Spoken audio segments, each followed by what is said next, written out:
Haydi eşitdirik səni. Bəli, bugün Azərbaycan Ulduzu 7 bala müsabiqəsinin birinci iştirakçısı SMS kodu 1 olan Rasin Əkbərlidir. Xoş gəlmisən Rasim. Öz fikirlərini bildir və özünü təqdim elə, səni tanıyaq. Buyur. Mən Rasin Əkbərli. İlk öncə tamaşaçıları və dəyərli münsifləri salamlayıram.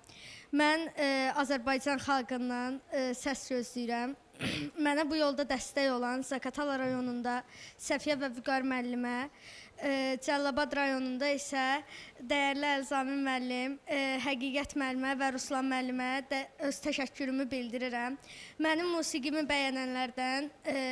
bəyənənlərdən səs gözləyirəm.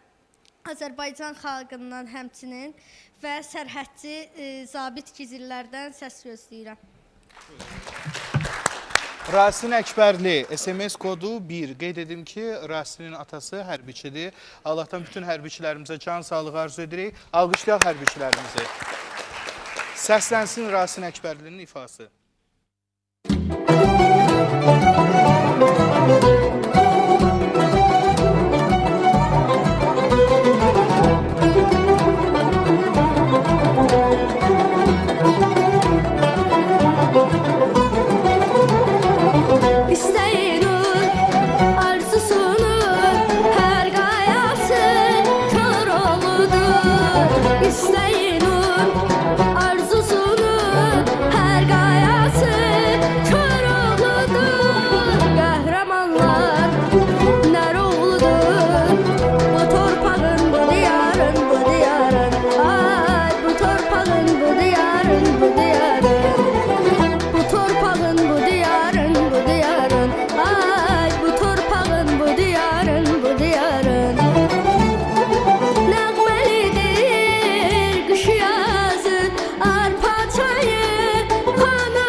diyarın.